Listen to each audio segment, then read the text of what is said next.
Hello friends, welcome back. This is Mehjabeen and today I am going to explain William Shakespeare's Sonnet 17 line by line. So let's get started with the class. So this is how the sonnet starts.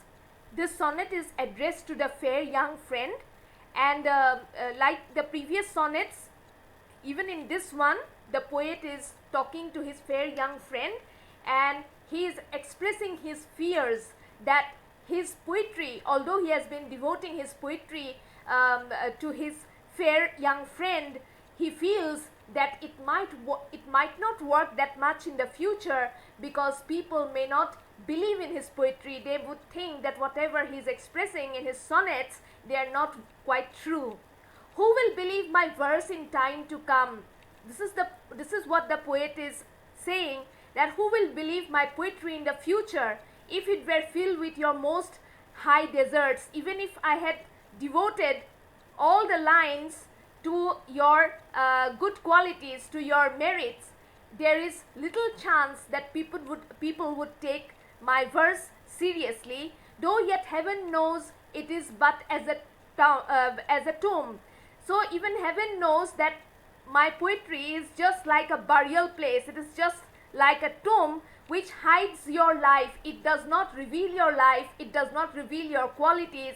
It does not reveal your beauties. Although I try my level best to express your personality, to express your beauty, your handsome features in my poetry, but still I feel that it wouldn't work that much, which hides your life and shows not half your parts, and even half of your qualities do not get true expression in my poetry. That means even if I write about them, people would not believe them, people would not think people would not consider them to be true. People would think that I'm just spreading some falsehoods about your qualities, about your beauty. Then the poet goes on to say, if I could write the beauty of your eyes and in fresh numbers number all your graces, the age to come would say this poet lies. Such heavenly touches never touched earthly faces.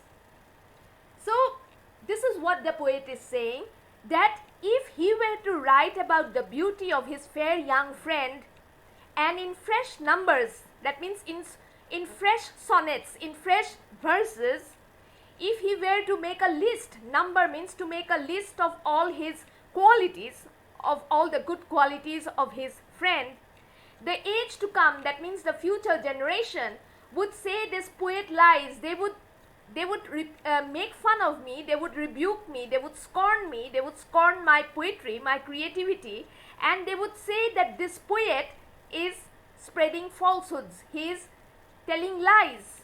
Such heavenly touches, that means such heavenly qualities, never touched earthly faces. That means human beings have never been blessed with such divine qualities. This is what the people would say, and as a result they would not believe what I am saying. They would make fun of my poetry. So should my papers, yellowed with their age, be scorned like old men of less truth than tongue, and your true rights be turned a poet's rage and stretched meter of an antique song.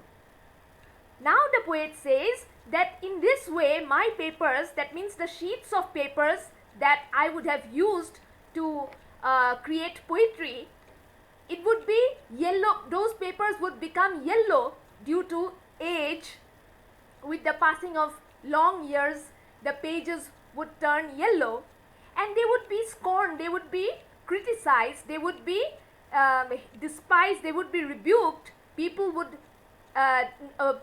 make fun of my papers containing poetry like old men of less truth than tongue.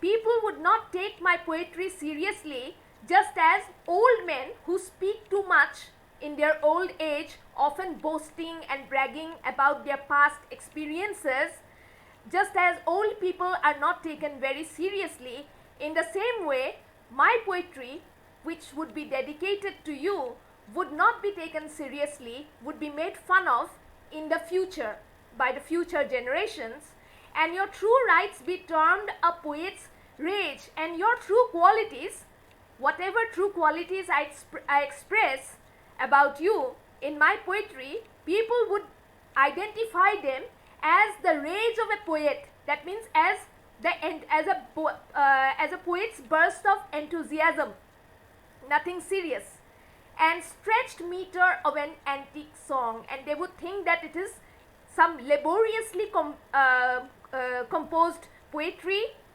that does not contain any truth, poetry that is artificial, and stretched meter of an antique song. Antique means very old and ancient song. They would think it is an ordinary song, and which has been created with a lot of labor, hiding the truth, covering up the truth, and people would make fun of my poetry.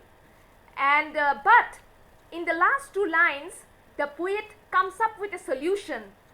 So this is what he says in the last two lines. But were some child of yours alive at that time? However, the situation would be very different if the fair youth took the opportunity to get married and have children. If he has a son, somebody who inherits his beauty, you should live twice in it and in my rhyme. Then in such a situation, this fair young man would get the opportunity, would get the chance to live two times. Once in the life of his son, by looking at his handsome son, by looking at his good-looking son, people will get a fair idea about how good-looking and how handsome and how full of good qualities the father was, and they would start believing him. And at the same time, the poet's rhyme, the poet's verse, which had been dedicated to the poet's friend's beauty, the verse, the sonnets would also be taken seriously. So he would be living two times, once in his own children, and the other is through the sonnets left behind by his friend the poet. So this is how the poet Shakespeare ends this sonnet, sonnet 17. And with this I come to the end of today's lesson. I do hope that you have understood the poem. Please leave a comment if you have any questions. Until the next time we meet, bye.